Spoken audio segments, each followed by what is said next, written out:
గజం కేవలం 13,500 రూపాయలకి హైదరాబాద్ కి చేరువలో మీ సొంతింటి కలను నిజం చేసుకోండి శ్రీవాసవి ప్రాజెక్ట్స్ తో. వివరాలకు ఈ నెంబర్లకు కాల్ చేయండి.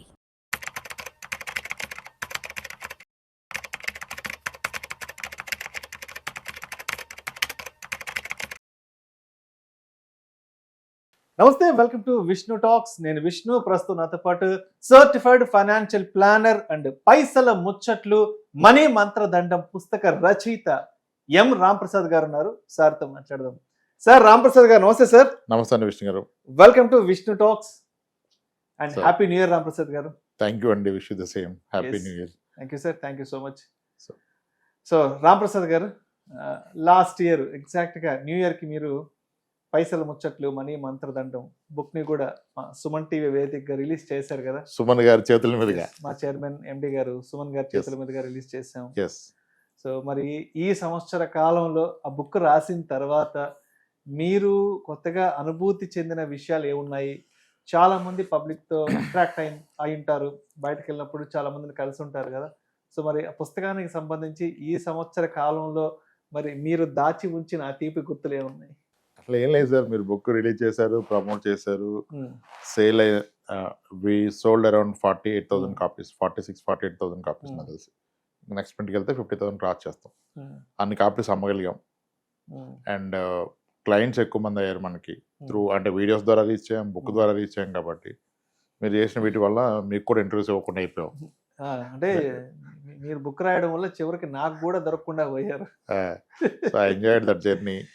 ఎస్, చాలా మంది మీ బుక్ చదివి నిర్ణయం తీసుకున్నాం. ఒక క్లయింట్ చేశారు, మన ఎగ్జిస్టింగ్ క్లయింటే. ఆయన బుక్ వాళ్ళ మదర్కి ఇచ్చారు. ఇచ్చాక సార్ మా మదర్ మీ బుక్ చదివారు, చాలా ఇంప్రెస్ అయ్యారు, ఒకసారి మాడదాం అన్నారు. నేను కాల్లో తీసుకుని అన్నారు. తీసుకోండి సార్ అన్న. తీసుకున్నారు. ఆవిడ చెప్పారు, బాబు నేను ఇది మా అబ్బాయి ఇన్నాళ్ళు చెప్తే వినలేదు, కానీ ఇప్పుడు ఇంకా నేను చిట్టి లేయటం ఆపేస్తున్నాను బాబు. మీ బుక్ చదివాక నాకు అర్థమైంది.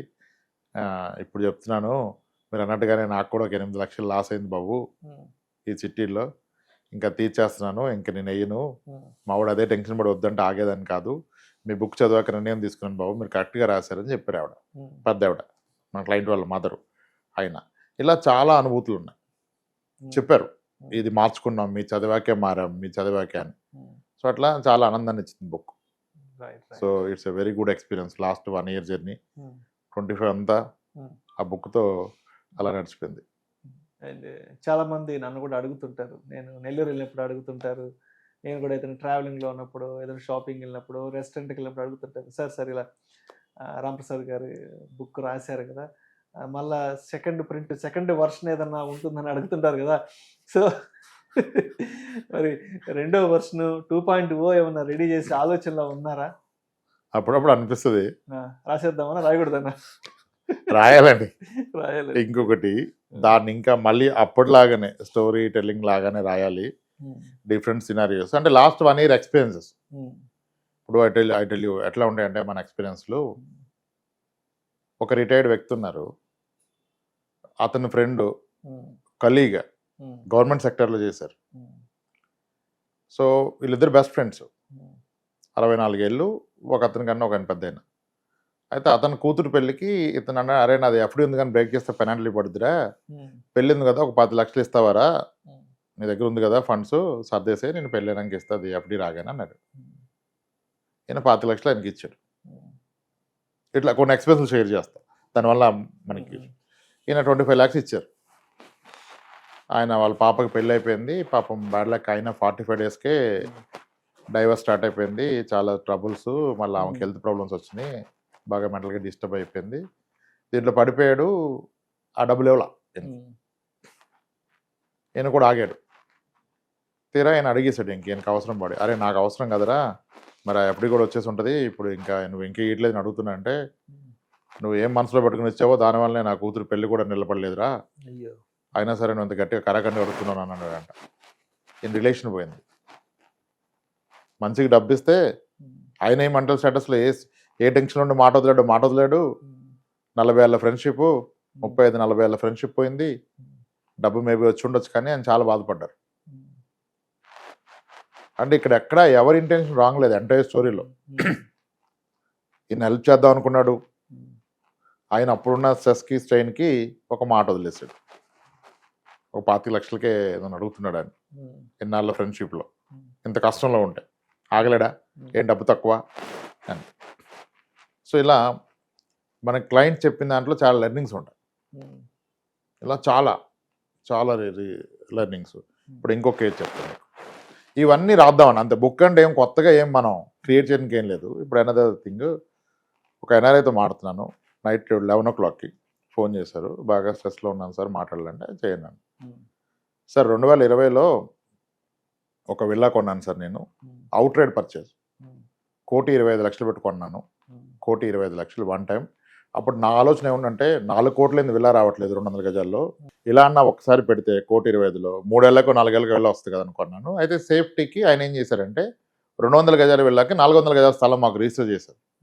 సేఫ్ కదా, 400 గజాల స్థలం ఉంది, కట్టినప్పుడు ఒక 200 గజాలు వెనక్కి రాయాలి అనుకున్నాము. ఇప్పుడు 5 ఏళ్ళు అవుతుంది, ఇంతవరకు మొదలెట్టలేదు. ఇప్పుడు తీరా మేము కొన్న వాళ్ళం అంతా ఒక గ్రూప్ కింద ఫామ్ అయితే మేము 60 మంది కలిసి కొన్నాం సార్. మేము అతనికి ఇచ్చింది ఇంచుమించుగా 90 కోట్లు. ఆయన మాకు రిజిస్టర్ చేసిన ల్యాండ్ ఏంటని ఈరోజు చూస్తే అది 3 ఎకరాల అగ్రికల్చర్ ల్యాండ్ని వీరందరికీ తలా 400 గజాలు రాశారంట ఆయన. 3 ఎకరాల అగ్రికల్చర్ ల్యాండ్ని ఈ రోజు కూడా అక్కడ ఎకరం 10 కోట్లే ఉంది. అంటే 3 ఎకరాలు కలిపి 30 కోట్లే. బట్ ఆయన కలెక్ట్ చేసింది 90 కోట్లు. 5 ఏళ్ళు అయిపోయింది. ఇప్పుడు ఏం టెన్షన్ పడిపోతున్నారు ఎలా అని. ఏం చేస్తారు వీళ్ళు? ఆయన అగ్రిమెంట్ క్లియర్గా ఉంది. 200 గజాలు 400 గజాలు ఇచ్చాను, నేను కన్స్ట్రక్ట్ చేసినప్పుడు 200 గజాలు వెనక్కి ఇవ్వమని. అంటే టెక్నికల్గా ఆన్ పేపర్ మీరు 400 గజాల స్థలం కొనుక్కున్నారు అగ్రికల్చర్ ల్యాండ్ని 1,25,00,000 పెట్టి. ఇప్పుడు అవలా ఇప్పుడు టెన్షన్ పడుతుంది అన్నాను. సార్ ఒక విషయం అర్థం చేసుకోండి, జరిగింది. ఆయన ఇంటెన్షన్ కూడా రైట్ కావచ్చు, రాంగ్ కావచ్చు, కానీ ఇప్పుడు అది పోయిందని మీరు బెంగపెట్టుకుంటే మీ హెల్త్ పోతుంది. మీ హెల్త్ కనుక పోతే తర్వాత మీరు కూడా పోవచ్చు. హెల్త్ పోతే రాదు. డబ్బు పోయినా సంపాదించుకోవచ్చు, డబ్బు వచ్చినా ఖర్చు పెట్టవచ్చు, ఖర్చు అయిపోయినా మళ్ళీ సంపాదించుకోవచ్చు. కానీ హెల్త్ పోతే మళ్ళీ వస్తుందా? ఏది పెట్టినా రాదు. సో కాబట్టి ఆరోగ్యం చెడగొట్టేది ఏది కూడా సరైనది కాదు. అది ఇన్వెస్ట్మెంట్ అయినా ఏదైనా రిలేషన్ అయినా. సో మీరు ఎందుకు దాని గురించి వరి అవుతారు సార్? దానివల్ల మళ్ళీ ఫ్రెష్గా ప్లాన్ చేద్దాం. వచ్చినప్పుడు వస్తుంది, ఎంత కొంత వస్తుంది, సగం ల్యాండ్ వస్తుంది, అడిగిపోద్ది ల్యాండే కదా అని చెప్పాను. ఇట్లా మల్టిపుల్ ఎక్స్పీరియన్స్లు ఉంటాయి. ఇప్పుడు ఇంకోటి కూడా చెప్పాను, అది కూడా మీకు చెప్తాను. అంటే ఇవే case studies. If I right a book, this what I going to right. ఒక అతను ఒక అపార్ట్మెంట్లో ఫ్లాట్ కొన్నాడు. ఇతను ఒక ఐటీ ఎంప్లాయ్, చాలా అగ్రెసివ్, వెల్ ప్లాన్డ్, ఫైనాన్షియల్గా చాలా నాలెడ్జబుల్ గా, అన్ని మంచి ప్రైస్లో ఇనిషియల్ డేస్లో మంచి బిల్డర్ దగ్గర ఫ్లాట్స్ కొంటాడు, తర్వాత ఇన్వెస్ట్మెంట్ కింద చేసి అమ్ముతాడు. That's how you make decent money. ఇప్పుడు అదే ఉద్దేశంలో ఇంకొక ఫ్లాట్ అండర్ కన్స్ట్రక్షన్ ఉండి ఎట్ టు బి ఫినిష్డ్ ఒక స్టేజ్లో ఉన్న కన్స్ట్రక్షన్ దగ్గర ఫ్లాట్ ఒక అతని దగ్గర కొన్నారు. ఆయన తక్కువ రేటుకి, మార్కెట్ రేట్ కానీ తక్కువగా ఉంటాడు. ఆయన ఇతను కొన్న వ్యక్తికి ఇతను 1,20,00,000 పే చేశారు, ఇంకొక 60 లక్షలు పే చేయాలి. అది చాలా హర్రీ డీల్ కాబట్టి ఇతనికి ఉన్న హోమ్ లోన్ మీద టాపప్ లోన్ తీసుకొని అన్ని ఫండ్స్ రైజ్ చేసి తీసుకున్నాడు. ఓకే, ఇప్పుడు 1,20,00,000 పే చేశాడు. రిజిస్ట్రేషన్ రోజు ఇంకొక 60 లక్షలు పే చేయాలి పెండింగ్. ఇతనికి ఎవరైతే అమ్మారో ఆ వ్యక్తి ఆన్ ద వే రిజిస్ట్రేషన్ ఆఫీస్కి వస్తూ ఉంటే మధ్యలో ఆయన పోలీసులు అరెస్ట్ చేశారు. ఆ వ్యక్తి గురించి న్యూస్లో కూడా వచ్చింది. అతను ఒక 800 కోట్లు స్కామ్ చేశాడు. మంత్లీ 6% రిటర్న్స్ ఇస్తాను, నా దగ్గర ఇన్వెస్ట్ చేస్తాను, సమ్ ఏవీ సొల్యూషన్స్. సో ఆ వ్యక్తికి బహుశా ఇతన్ని మోసం చేయాలని ఇంటెన్షన్ లేదు. అది అమ్ముకో డబ్బు అవసరం అమ్ముతున్నాడు. ఇంకా వచ్చి రిజిస్ట్రేషన్ సైన్ పెడితే ఇంకో 60 వస్తాను వస్తున్నాడు. ఆయన మధ్యలో పోలీసు తీసుకెళ్ళి ఆయన వాళ్ళు ఏం ఆగిపోయింది ట్రాన్సాక్షన్. ఇప్పుడు కట్టిన 1,20,00,000 వస్తా, 1,20,00,000 రాదు కదా, పోయింది కదా, అది నువ్వు అప్పు చేసి కట్టావు. ఈయన పోలీస్ స్టేషన్కి వెళ్ళాడు. వెళ్తే ఏం చెప్పారంటే ఆ ప్రాపర్టీ కూడా అటాచ్ అయిపోయింది సార్ ఆ కేసులో అని చెప్పారు. అంటే ఇవన్నీ అంటే దానికి రెమెడీ ఏంటి అంటే, నువ్వు ఒక ప్రాపర్టీ ఒకరి దగ్గర కొంటే డబ్బు ఇచ్చే ముందు వాళ్ళ బిజినెస్ ఏంటి, వాళ్ళ లీగల్ ట్రాక్ రికార్డ్ ఏంటి, ఏమన్నా కేసులు ఉన్నాయో కూడా చెక్ చేసుకున్న పరిస్థితి ఏర్పడింది ఈరోజు. ఒక్కొక్కటి ఒక్కొక్క ఎక్స్పీరియన్స్ కదా. నేను బుక్ అంటూ రాస్తే ఇవే రాస్తాను. ఇటువంటి ఒక 50 కేసు 75 ఎన్నో లాస్ట్ టైం రాసినట్టుగా ఒక కేసు, అదే బుక్. అదే అందరి రియల్ టైమ్ సినారియోస్ మనం నేర్చుకున్నాయి సార్, కొన్ని మర్చిపోతాం ఎవరి వీక్. ఈ వీక్ వీడియో కనుక నేను చేస్తే లాస్ట్ వీక్ ఎక్స్పీరియన్స్ చెప్తాను, అంతే కదా. అలా ఒక బుక్ రాసే ప్రయత్నం అయితే చేస్తాను టైం దొరికినప్పుడు. మేబీ ఈ ఇయర్లో not a commitment, but I see ఒక బుక్ రాసే ప్రయత్నం చేస్తాను సార్. కానీ గొప్పగా ఆశించడానికి ఏం లేదు, ఇటువంటివే రాస్తాను. ఓకే. Yes. అయితే ఫస్ట్ బుక్ లో నా పేరు రాశారు, సెకండ్ బుక్ లో కూడా నా పేరు రాస్తారా? బుక్కే మీకు రాసేస్తానండి ఖచ్చితంగా. చాలా విషయాలు షేర్ చేసుకున్నారు. గత సంవత్సర కాలంగా పుస్తకం రాసిన తర్వాత మీరు పబ్లిక్ లోకి వెళ్ళిన తర్వాత మీరు కొత్తగా నోటీస్ చేసిన అనుభవాల గురించి, విషయాల గురించి.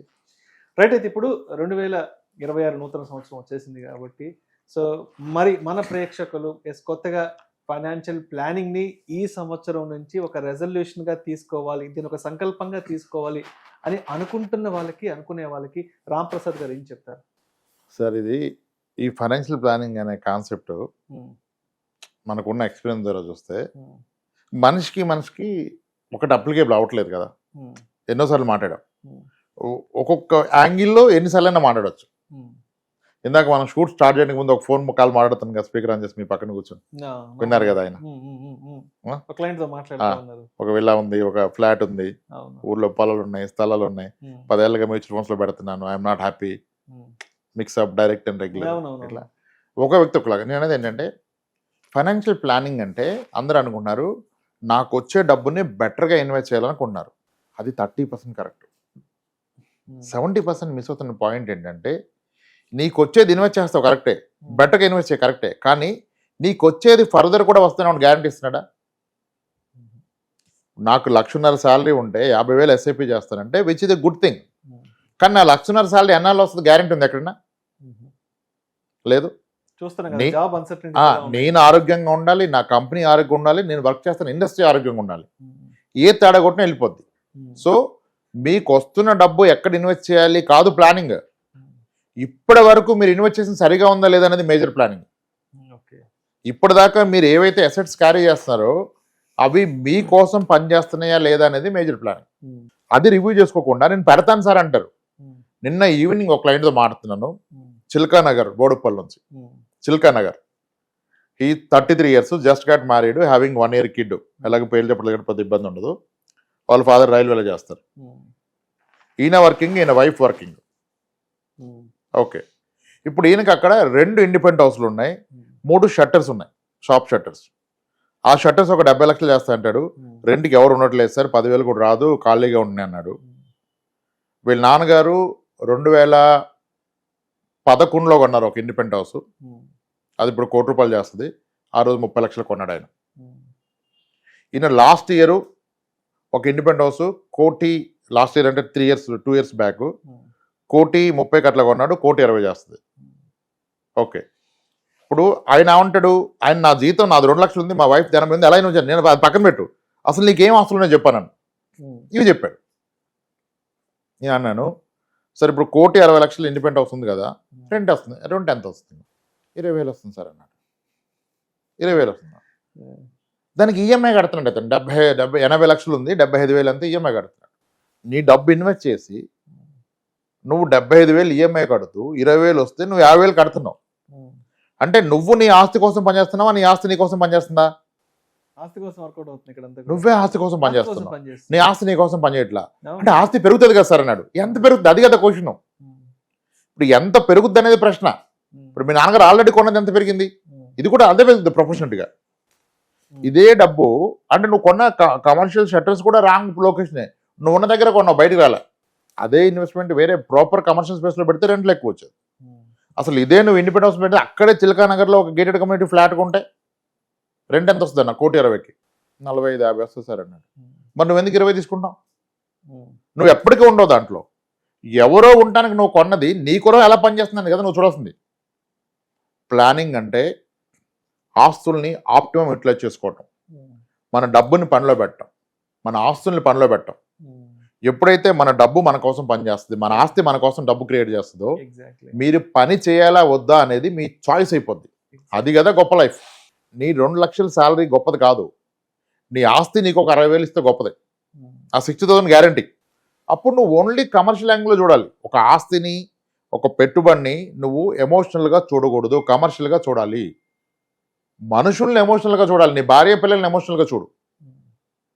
నేను ఏం చేస్తే హ్యాపీగా ఉంటుంది నా కూతురు, నా వైఫ్ హ్యాపీగా, అది. కానీ నేను ఈ ప్రాపర్టీ ఉంటే హ్యాపీగా ఉంటారు, మెయిన్ రోడ్డుకు ఉంది, హైవేకి ఉంది, ఇక్కడ ఉంది, నాకు ఇవన్నీ అంతా ఉంటే నీకేమిస్తుంది? రేపు నువ్వు పోతే నీ తర్వాత ఎవడు మేనేజ్ చేయగలడు? అలా అవుతుందంటే మరి నువ్వెందుకు కొన్నావు? అసలు నీ వల్ల అవుతుందా? ఏ అసెట్ అయినా, it's not just real estate. మీ ప్రతి ఆస్తి, మీ ప్రతి పెట్టుబడి మీ గురించి పనిచేసి మీకు ధైర్యాన్ని, భరోసాని ఇవ్వాలి. భవిష్యత్తు మీద బెంగ తీసేయాలి. మీరు పెట్టిన పెట్టుబడి ఉంది సార్, పెరుగుద్ది సార్, పెరుగుతుంది సార్, పెరిగితే ఎవడు వాడతాడు, ఎలా వాడతావు? దానికి సమాధానం ఉండదు. పెరిగేదాకా మనం ఉండాలి కదా. ఉన్నా నువ్వు మేనేజ్ చేయలో. ఏ అసెట్ అమ్మితే వైట్ ఎంత, బ్లాక్ ఎంత, పెద్ద హెడేక్స్ కదా. ప్రతి ఆస్తికి పర్పస్ ఉండాలి సార్. ఇఫ్ యూ సే నాకు ఇది ఉంది అంటే నేను అడిగే క్వశ్చన్ ఒకటే, దీని అంతం ఏంటి? What is the end for it? దీన్ని నీ భవిష్యత్తులో ఎలా వాడతావు? అలా ఏం లేదు సార్, అది ఉంటుంది, పెరుగుద్ది. అరే పెరిగితే దేనికోదానికి వాడాలి కదా మీరు. ఇప్పుడు మీ స్టోర్ రూమ్లో ఒక ఎక్విప్మెంట్ ఉంది, దేని కొడితే తెలవదు సార్, దేనికంటే ఎందుకు ఉంచుతున్నావు, తీసి బయటపడే. Same is the case with assets. నీకు రేపు ఇబ్బంది వస్తే నేను ఆదుకుంటుందా? నీకు సన్నగా జాబ్ పోతే ఆదుకుంటుందా? నీ కిడ్నీ ఫెయిల్ అయితే ఆదుకుంటుందా? అంతే కదా. అది కదా ఆస్తి. అప్పుడు ఆ భరోసా ఉంటే నువ్వు హ్యాపీగా బ్రతుకుతావు, నీకు జబ్బులు రావు. ఈ పనికిరాని ఆస్తులు కొనే జబ్బులు తెచ్చుకున్నారు. జబ్బులు రావడం లైఫ్ టైం తగ్గిపోద్ది. నువ్వు కొంటుంది ఆస్తి కాదు, నీ చావు. దాన్ని ప్రీఫోన్ చేస్తున్నావు నువ్వు చావుని. 70 ఏళ్ళు బ్రతకాల్సిన వాడి బాధ్యతలు పెంచుకొని, హెడ్ఏక్స్ పెంచుకొని, లీగల్ ఇష్యూస్ పెట్టుకొని దాన్ని తగ్గిస్తున్నావు 10 years. ఏదైనా ఈవెన్ రాంగ్ ఇన్వెస్ట్మెంట్ నీకు కూడా అయినా సేమ్. నువ్వు టైం స్పెండ్ చేస్తే నీ ఫ్యామిలీకి, నువ్వు స్పెండ్ చేస్తున్నావు రీసెర్చ్ రివ్యూల మీద, నువ్వు స్పెండ్ చేస్తావు టెనెంట్ బాత్రూమ్ క్లీన్ చేయించడానికి. టెనెంట్ వెకేట్ చేస్తే బాత్రూంలో శానిటరీ ప్యాడ్స్ ఉన్నాయి సార్, పైప్స్లో తీపిచ్చామని చెప్పిన వాళ్ళు నా దగ్గర ఒక 10 మంది ఉన్నారు క్లయింట్స్. ఎంత పెయిన్ఫుల్ ఉంటుంది ఒక ప్రాపర్టీ ఓనర్కి. టెనెంట్ ఎంత దరిద్రంగా వాడాడు నా ప్రాపర్టీ అంటే. అసలు నీ ఇన్వెస్ట్మెంట్ అంతా, నీకు వచ్చే రెంటల్ ఇల్లు ఎంత? ఒక అసెట్ని నెంబర్లో మెజర్ చేయండి ఎంత పర్సంటేజ్ అని. అది వదిలేసి బాగానే పెరుగుద్ది, బాగుంటుంది, ఫ్యూచర్లో డెవలప్మెంట్ వస్తుంది ఏంది అని ఎందుకు ఇది మాట్లాడతానంటే, మీ లైఫ్ టైం ఎర్నింగ్స్ అన్ని అక్కడ పెట్టారు మీరు.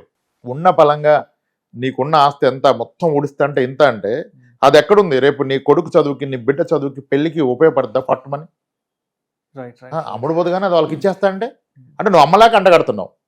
మరి వాడేవాడికి అంటగడతాడు. ఆయన మేనేజ్ చేస్తారా? ఆయన ఉంటారా? ఇది. సో ప్రతి అసెట్ని మీకోసం పనిచేయాలి, దాని గురించి పూర్తి అవగాహన ఉండాలి, మీ భవిష్యత్ అవసరాలకు అది ఉపయోగపడాలి ఆన్ డాట్. లేకపోతే అది మీ ఆస్తి కాదు, అది మీ luggage. Are you building assets or luggages? ఆ లగేజ్ బిల్డ్ చేసి మీరు క్యారీ చేయడం కష్టమైనప్పుడు మీ పిల్లలకి అంటగడుతున్నారు. అది చూసుకోవాలి. వీటన్నిటికంటే ముందు బేసిక్ ప్రొటెక్షన్, ఇన్సూరెన్స్ పార్ట్. అది అసలు ఎప్పుడు ఇగ్నోర్ చేయకూడదు. Adequate health insurance, term insurance. మీకు ఆస్తులు ఏవిగా ఉంటే టర్మ్ వద్దు, బట్ హెల్త్ మాత్రం ప్రతి ఒక్కరికి కావాలి. అది తీసుకున్నప్పుడు మళ్ళీ 5, 10 బేస్ టాప్అప్ ఇవన్నీ వద్దు. సొల్లు స్ట్రైట్ అవే మినిమం 1 crore. ఇక ఏమాత్రం ఎఫర్డబుల్ లేకపోతే మనం చెప్పలేం. బట్ నీకు అవకాశం ఉంటే నువ్వు ₹1 హెల్త్ ఇన్సూరెన్స్ పెట్టుకోవాల్సిందే. అది లేకుండా ఏది పెట్టినా సేఫ్ కాదు కదా. ఇది సింపుల్ ఫైనాన్షియల్ ప్లానింగ్ సార్. దీన్ని ఇంక ఇన్ డెప్త్ అప్పుడు వెళ్ళినప్పుడు మీరు మళ్ళీ అన్ని నోట్ చేసుకొని, ఎడ్యుకేషన్కి ఏంటి, మ్యారేజ్కి ఏంటి, హౌస్ అప్గ్రేడ్ ఎప్పుడు చేస్తాము, దానికి డౌన్ పేమెంట్ ఏంటి, ఇంటీరియర్కి ఎంత, రిజిస్ట్రేషన్కి ఎంత, నేను ఎప్పుడు కొనగలను, కొనే టైంకి దీని ప్రైస్ ఎంత ఉంటుంది, ఇప్పుడున్నది ఇదే ప్రైస్లో ఉండదు కదా. These are case to case sir.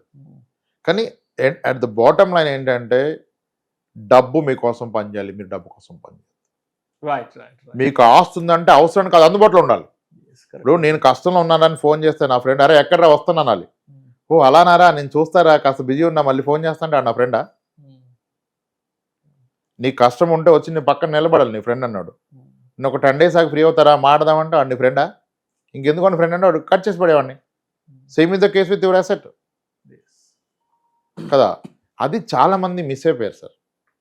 అంత ప్లానింగ్ అంటే ఇంకా సార్ ఎక్కడ పెట్టాలి ఒకటే, నువ్వు పెట్టింది ఎలా ఉంది అనేది క్వశ్చన్ అసలు అది మర్చిపోయారు. ఎక్కడ పెట్టాలి, ఏది పెట్టాలి, నో ఇప్పటిదాకా పెట్టింది సరిగా లేకపోతే ముందు దాన్ని సెట్ చేయి.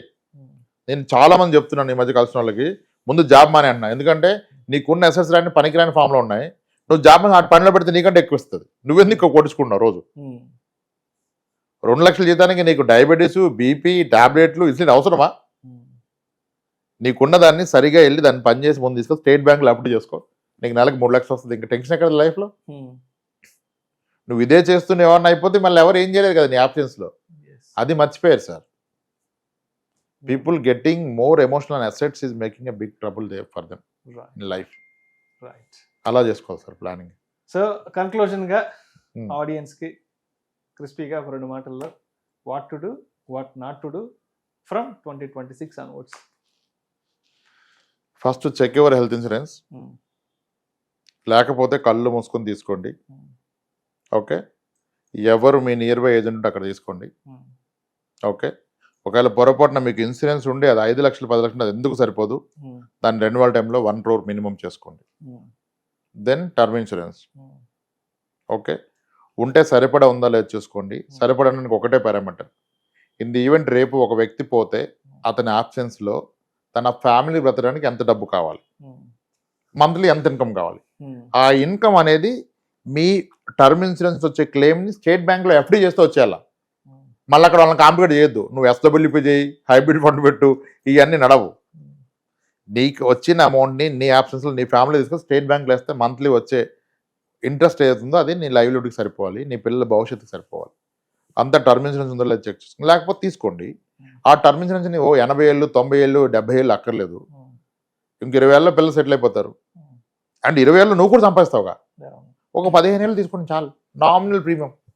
Your 30 take it till 48 50 that's it. పిల్లలు సెట్ ఈ లోపు మనం సంపాదిస్తాంగా, ఇంకెందుకు మనకు టర్మ్ ఇన్సూరెన్స్. అప్పుడు నీకు 3 కోట్ల పాలసీ కూడా 22,000కో 25,000కో వచ్చేస్తుంది సంవత్సరానికి. నెలకి 2,000.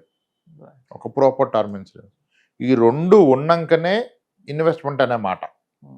అప్పుడు మీరు రీసెర్చ్ చేసి నాలాంటి వాళ్ళ వీడియో చూసి అందరి వీడియో చూసి మ్యూచువల్ ఫండ్స్ నేను పెడతా అంటే పెడితే సరైన అమౌంట్ పెట్టండి. 4 కోట్లు రియల్ ఎస్టేట్లో పెట్టుకొని స్థలాలు పాలు పెట్టుకుని ఇక్కడ 10,000 పెడతా అంటే ఏం అవదు. దాంట్లో ₹1 అమ్మ తీసుకొచ్చి పెట్టండి. అప్పుడు చూడండి నామేద్దాం. ₹1 పెడితే 12 years కనీసం 4 కోట్లు అవుతుంది. 12% క్యాకర్ తీసుకుంటే అక్కడ అవుద్దంటే అక్కడ అవ్వచ్చు. అయినా అది అమ్ముడు పోదు, మీకు రాదు. White to black. ఈరోజు డినామినేషన్ 100 దొరుకుతుంది ఏదైనా నమ్మితే. 100 ఏమో ఇంత కట్టొస్తే లాకర్లో పట్టదు, ఇంట్లో పెట్టుకోలేరు, ఖర్చు పెట్టలేరు. ఎవరు తీసుకున్నాడు క్యాష్ ఇవ్వాలి రేపు? అవన్నీ ఆలోచించుకోవాలి కదా భవిష్యత్తు గురించి. Primary protection pillars health and term insurance. Then start building assets. But that asset should be in a liquid form. నీ అవసరానికి ఆదుకోవాలి. Then identify your future needs. వాటిని ఇన్ఫ్లేషన్ చేసి రిక్వైర్డ్ కాపస్ అంతా ఎలా అచీవ్ చేయాలి. సింపులే. మేబీ చాలా మంది ఓన్గా చేయగలుగుతారు. అలా అయితే చేసుకోండి. Thank you sir. Thank you so much Ramprasad గారు. 2026 నూతన సంవత్సరం సందర్భంగా మన ప్రేక్షకులకి ఫైనాన్షియల్ ప్లానింగ్ యొక్క ఇంపార్టెన్స్ గురించి, ఫైనాన్షియల్ ప్లానింగ్ తీసుకునే ముందు తప్పనిసరిగా ఒక టర్మ్ ఇన్సూరెన్స్, ఒక హెల్త్ ఇన్సూరెన్స్ ఎందుకు తీసుకోవాలి, ఫర్దర్గా అది మన ఫ్యామిలీని ఎలా ప్రొటెక్ట్ చేస్తుంది అనే అంశం గురించి చక్కగా తెలియజేస్తారు. Thank you so much sir. Happy new year Ramprasad. Happy new year Vishnu గారు. Thank you.